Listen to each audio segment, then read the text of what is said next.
नमस्कार साथियों, मैं पंकज और आपका अपना YouTube चैनल मैथ्स वन में आपका स्वागत है। दोस्तों, एसएससी जीडी में जो अभी एग्ज़ाम चल रहा है, ठीक है, उसी के आधार पे प्रश्न को रखा गया है। तो उसी के आधार पे ये प्रश्न है। आप देखिए, सबसे पहले प्रश्न से बनाते हैं इसे, ठीक है। और अभी एग्ज़ाम कल एग्ज़ाम शायद नहीं था, तो अब नेक्स्ट जो आज एग्ज़ाम अगर होगा, ठीक है, 27 तारीख को, तो उसका वीडियो, ठीक है, कल आपको मिल जाएगा। ठीक है दोस्तों, तो शुरू करते हैं। देखते हैं पहले प्रश्न से, और पहले प्रश्न में क्या कह रहा है इसे समझिए। लिखा हुआ है कि यदि एक वस्तु का क्रय मूल्य उस वस्तु के विक्रय मूल्य से 30% कम है, तो बताइए लाभ परसेंट क्या है। बोल रहा है कि एक वस्तु का जो है ना क्रय मूल्य, और यहाँ पे देखिए ये विक्रय मूल्य, ठीक है। एक वस्तु का क्रय मूल्य जो है वो वस्तु के विक्रय मूल्य से 30% कम है। मतलब कि अगर ये 100 है, क्रय मूल्य विक्रय मूल्य से 30% कम है, मतलब ये 70 है। ठीक है दोस्तों, तो अब देखिए बोल रहा है इतना कम कर दिए, तो बताइए कि लाभ परसेंट क्या है। मतलब कोई सामान हम, अब देखिए यहाँ से 7 में खरीदते हैं और 10 में बेचते हैं, तो 3 का फायदा हो गया बटे 7 इंटू 100, मतलब कि 300 बटे 7। इसे भाग लगाएंगे तो कितना आएगा, 7 चौक 28 के 8, बकिया 2, फिर 7 दूना हो गया 14, यानी कि 6, 7 8 56, मतलब कि 42.8। और भी पॉइंट में दिया हुआ होगा आंसर, तो वो आंसर होगा, मतलब ये आपका आंसर सही है। ठीक है दोस्तों, तो चलिए अब देखते हैं सवाल नंबर 2 से। सवाल नंबर 2 क्या कह रहा है इसे भी समझिए। देखिए सवाल नंबर 2 लिखा हुआ है कि एक बेलन की ऊंचाई जो है ना 16 सेमी है, इसके आधार का व्यास 3.5 है, तो बेलन का आयतन क्या है। ठीक है दोस्तों, इसे कैसे बनाएंगे तो इसे भी देखिए। लिखा हुआ है कि एक बेलन की ऊंचाई जो है ना वो 16 है और आधार का व्यास 35 है, तो बेलन का आयतन देखिए, बेलन का आयतन होता है पाई आर स्क्वायर एच। ये हो गया 22/7। आर का जो मान है ना वो देखिए यहाँ पे कितना है, ये व्यास है 3.5 बटे मान इसमें लगा देंगे 2, यानी कि ये व्यास था तो इसका आधा हो गया त्रिज्या, और ये 3.5 बटे 2। ठीक है दोस्तों, तो अब देखिए ये हो गया इंटू ऊंचाई का मान जो है ना यहाँ पे दिया हुआ है 16, तो यहाँ रखिए 16 को।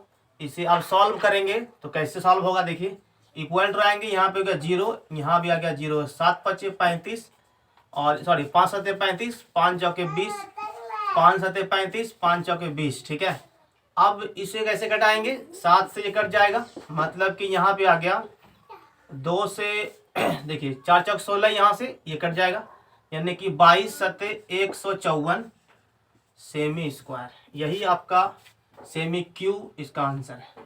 ठीक है दोस्तों, समझ गए होंगे।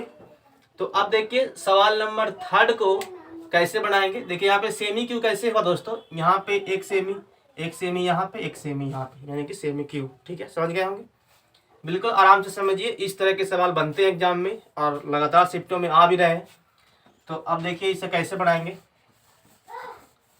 देखिए सवाल नंबर 3 को तीसरा प्रश्न में क्या कह रहा है कि एक वर्ग तथा वृत्त का परिमाप समान है। यदि वृत्त का क्षेत्रफल 2464 सेमी है, तो वर्ग का क्षेत्रफल क्या है। इसे कैसे बनाएंगे तो इसे देखिए, इसे बनाने के लिए आपसे कह रहा है कि एक वर्ग और एक वृत्त का परिमाप। देखिए तो वर्ग का परिमाप क्या होता है दोस्तों, 4a, यानी कि वर्ग का जब परिमिति लिखेंगे, वर्ग का परिमाप, तो 4 गुना होता है भुजा। ठीक है, और वृत्त की परिमिति क्या होता है, मतलब परिधि होता है 2 पाई r। ठीक है दोस्तों, समझ गए। देखिए बोल रहा है कि यदि वृत्त का क्षेत्रफल जो है ना वो लिखा हुआ है 2464, तो वर्ग का क्षेत्रफल क्या है। सबसे पहले यहाँ से हमें त्रिज्या का मान निकालना पड़ेगा।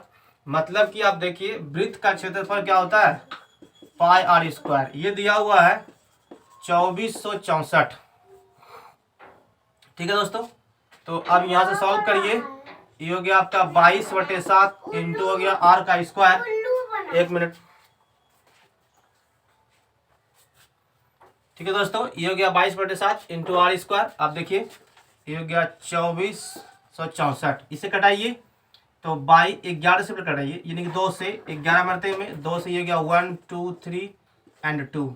आप फिर कटाइए इसको 11 से, 11 एकम 11, यहाँ बचा आपका 13, 11 और 11 दूना फिर हो गया 22, यानी कि आप यहाँ से लिखेंगे आर स्क्वायर बराबर 112 गुना कितना हो गया 7। ठीक है दोस्तों, अब देखिए यहाँ से जब इसमें गुना करेंगे तो ये कितना आएगा, अब देखिए मतलब कि ये आपका हो गया 7 दूना 14 और ये आपका आ जाएगा 7 दूना 7 और 1 8 हो गया, और यहाँ पे कितना हो गया 784। ठीक है, 784 किसका वर्ग है, इसे आप निकाल लेंगे तो इसका वर्गमूल कितना आएगा दोस्तों, यहाँ से समझिए आप, इसका वर्गमूल 784 मतलब कि यह होता है आपका 28 का। ठीक है, आर का मान कितना है दोस्तों 28 सेमी। ठीक है, ये 28 का स्क्वायर ही होता है। अब आप यहाँ पे रखिए, देखिए ये हो गया 2 गुना हो गया 22/7, आर का जो मान है वो आपका है 28। ठीक है,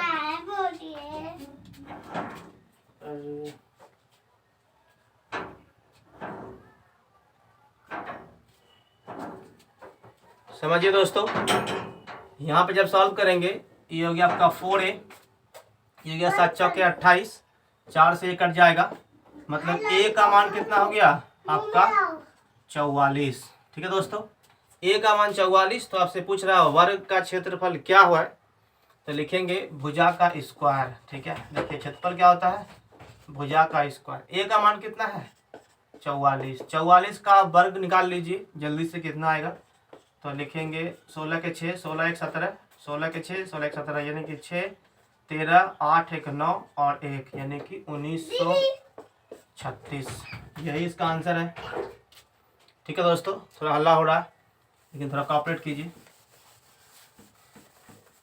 आगे से नहीं होगा, समझिए इसे। एक राशि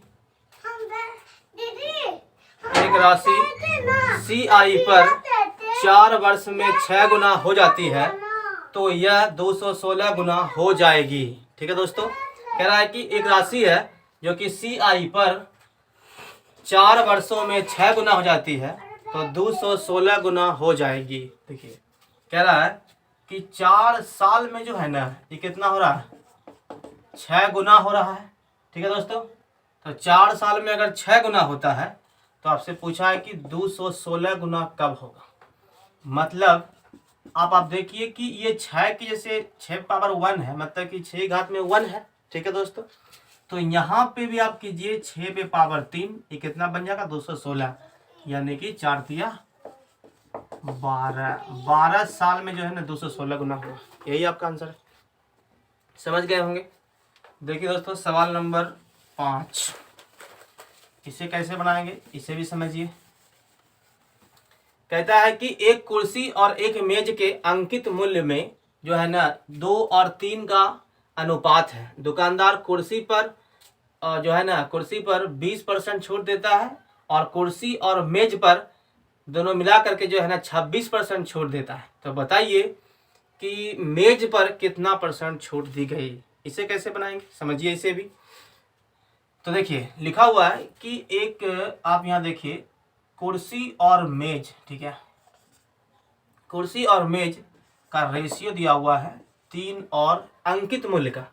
आप इसमें जो है ना दोस्तों आप अपना मन से क्या करें, इसको आप लिख सकते हैं मतलब कि 200 अनुपात 300। हम इसमें 100 मान लिए, बनाने में थोड़ा आसान होगा इसलिए। अब समझिए इसे 100 से गुना कर दिए। कह रहा है कि यदि दुकानदार जो है ना कि कुर्सी पर 20% छूट देता है, मतलब कि 200 का अगर हम 80% निकाल ले कितना हो गया 160। 160 में हमको सामान दिया होगा 20% छूट के हिसाब से। अब कह रहा है कि सम्मिलित जो है ना कुर्सी और मेज दोनों, मतलब कि 200 प्लस 300, ये दोनों पे हमको छूट कितना मिल रहा है 26% का छूट मिल रहा है। मतलब हमें दिया कितना में 74%। इससे कट जाएगा 5 के 20, 28 और 2 हो गया आपका 35 और 2 कितना हो गया 37, 370 में मिला, यानी कि 500 का सामान था और 370 में हमको मिला। ठीक है दोस्तों, तो अब आप समझिए कि ये दो चीज़ है, कुर्सी और मेज दोनों है। हमें तो मेज निकालना है कि बताइए कि मेज में कितना % छूट दिया गया। इसको इससे माइनस कीजिए, कितना मिला हमको 70 में मिला। तो 100 से कितना ये कम है, 30 कम है, मतलब 30% की छूट हमें मिला है मेज पर। इस सवाल को ध्यान से आप देख लीजिए, ये सवाल आता है और आगे हो सकता है शिफ्टों में आ जाए दोस्तों। ठीक है, इसे अच्छे से आप बनाइए। यदि वीडियो पसंद आ रहा हो तो कृपया ज़रूर लाइक कीजिए और दोस्तों में शेयर भी कीजिए और इस चैनल को आगे बढ़ाइए। आप ही का सपोर्ट से ये चैनल चलेगा। ठीक है, आप लोग सपोर्ट करेंगे तो ज़रूर चलता रहेगा। ठीक है दोस्तों, और कमेंट भी कीजिए। कहता है कि मोहित 10 मीटर पर सेकंड की गति से दफ्तर जाता है और x किलोमीटर प्रति घंटा की चाल से वापस आता है। संपूर्ण औसत चाल दिया हुआ है 12 मीटर पर सेकंड। तो बताइए कि x का मान क्या है। देखिए एक समय यहाँ पे आपको मतलब कि चाल जो है ना मीटर पर सेकंड में दिया हुआ है, यहाँ पे दिया हुआ है किलोमीटर प्रति घंटा में। पहले आप समझिए कि औसत चाल क्या होता है। देखिए औसत चाल जो होता है ना वो 2xy बटे होता है x प्लस वाई। ठीक है दोस्तों, एक सेकंड,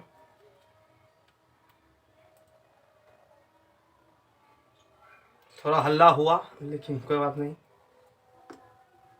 देखिए दोस्तों, समझते हैं इसे। तो औसत चाल का जो मान है ना वो कितना दिया हुआ है, 12 मीटर पर सेकंड। 12 मीटर पर सेकंड। अब देखिए ये हो गया 2 गुना, इसमें कह रहा है कि x का मान निकालिए, लेकिन y का जो है ना एक तो y मान लीजिए आप, ये 10 मीटर पर सेकंड है बटे यहाँ पे आप लिखिए x प्लस 10 मीटर पर सेकंड। अब आप समझिए यहाँ पे ये औसत चाल जो है ना, नहीं ये x का मान दिया हुआ है किलोमीटर प्रति घंटा में। ठीक है दोस्तों, ये x का मान दिया हुआ है किलोमीटर प्रति घंटा में। इसे आप बिल्कुल ध्यान से बनाएंगे। ठीक है, ध्यान से रखेंगे कि क्या दिया हुआ है वहाँ पे। अब इसे सॉल्व कीजिए, आपका आंसर आएगा। देखिए सबसे पहले आप समझिए कि ये तो x किलोमीटर प्रति घंटा है, यहाँ भी आपका x किलोमीटर प्रति घंटा है। यदि हम इसी दोनों को यहाँ पे चेंज कर ले 5/18 से और 5/18 से, तो ये सब बन जाएगा मीटर पर सेकंड में बन जाएगा।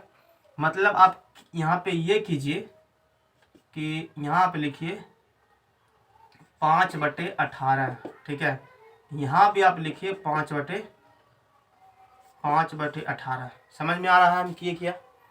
देखिए तो अब ये भी बन गया मीटर पर सेकंड, यहाँ भी हो गया मीटर पर सेकंड, सब आ गया मीटर पर सेकंड में, कहीं कोई दिक्कत नहीं हो सकता।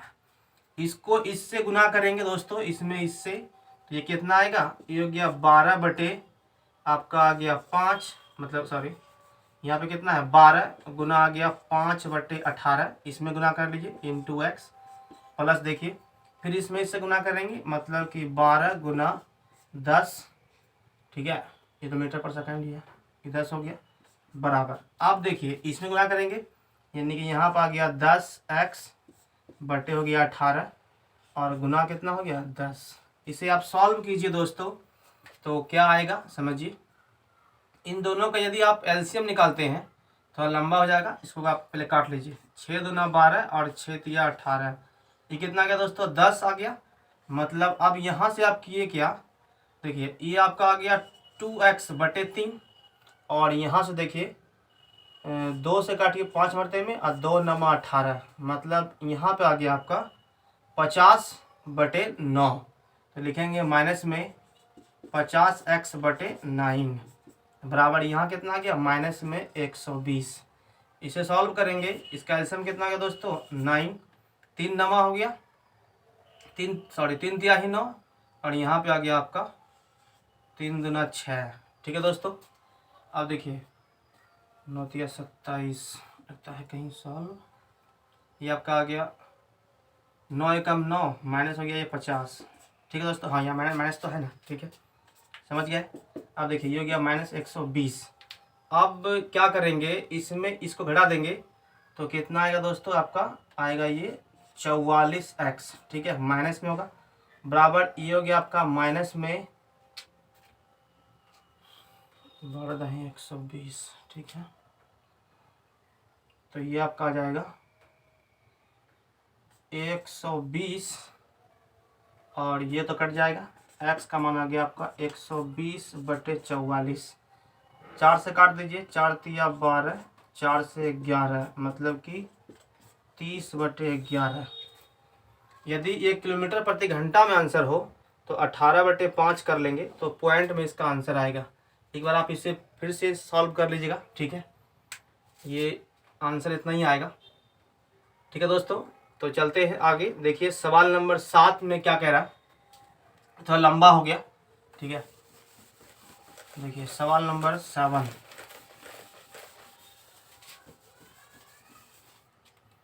देखिए दोस्तों सवाल नंबर 7 में क्या कह रहा है कि एक वस्तु का विक्रय मूल्य तथा क्रय मूल्य आपको दिया हुआ है, मतलब कि 1333 और 2150, तो हानि कितना % हो रहा है। देखिए यहाँ लिखा हुआ है CP एंड SP, ये सिंपल सवाल है। विक्रय मूल्य कितना दिया हुआ है, पहले लिखा हुआ है एक वस्तु का विक्रय मूल्य, मतलब कि यहाँ पे लिखा हुआ है 1333, फिर लिखा हुआ कितना क्रय मूल्य, ये लिखा हुआ 2150। इसे घटाना वगैरह नहीं है, ठीक है।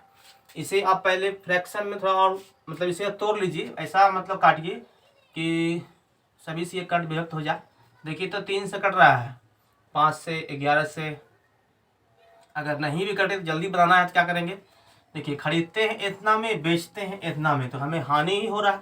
हानि कितना दिखा रहा है, ये हो गया 3, ये आपका गया 7 और ये 4 यानी कि 1, और फिर ये आपका हो गया दोस्तों 11 में से आएगा 3 तो बचेगा यहाँ पे 8। 817 रुपया की हानि हो रही है। हानि बटे हो गया क्रय मूल्य इंटू हो गया 100। इसे सॉल्व कर लेंगे दोस्तों तो यहाँ पे कितना आएगा, देखिए ये पॉइंट आते हैं इसमें, 5 दूना 10 हो गया और ये आ गया 5 चौके 20, 5 तिया 15, ठीक है दोस्तों। फिर समझिए, अब इसे भाग लगाइए, यानी कि एक गुना होकर के फिर भाग लगेगा तो पॉइंटों में इसका आंसर शायद आएगा। देखिए लिखेंगे 7 दूना 14 के 4, नहीं तो रुकिए सबसे पहले इसको हम भाग लगा देते हैं। ये हो गया 817, इसे भाग लगाइए 43 से, तो 43 से कटेगा एक मरते में, देखिए 43, यहाँ हो गया 8, यानी कि 11 में से जाएगा 3 तो बचेगा 8, 7 में से जाएगा 4 तो बचेगा आपका 3, ये हो गया आपका 7, यानी कि अब ये खाएगा 5 चौके 20, 7 से कटाएंगे 7 चौके 28, 9 चौके 36, 9 से शायद ये खा लेगा, 9 तिया 27 और उसके बाद 36 और 2 38, कितना आ गया दोस्तों 19 दूना 38, ये कटा 19 मरते में, 19 दूना 38। इसका आंसर कितना हो गया दोस्तों, तो 38% की हमको हानि हो गई। समझ गए। कुछ सवाल है वैसे, ठीक है, जिसमें कि सॉल्व जैसे करते हैं तो गुना भाग में थोड़ा सा क्या होता है कि वहाँ भी आपको आंसर पॉइंटों में आ जाता है तो नहीं मिल पाता है। देखिए अब नेक्स्ट क्वेश्चन पे जाते हैं। सवाल नंबर 8 में क्या कह रहा है, वीडियो पसंद आ रहा हो तो कृपया लाइक कीजिए दोस्तों, ठीक है, और दोस्तों में शेयर भी कीजिए। कहता है कि A/B जो है ना, A/B का मान दिया हुआ है, A/B का मान है 5/8, ठीक है, और B/C का मान है 11/13, ठीक है दोस्तों। A का मान 110 है, तो बताइए A का मान 110 है, बताइए C का मान क्या है। इसे कैसे बनाएंगे, देखिए A/B है, B/C है, तो जब हम इसे सॉल्व करेंगे तो सबसे पहले निकालेंगे A/B और B अनुपात, यहाँ पे हो गया आपका यानी कि 11/13, ठीक है दोस्तों।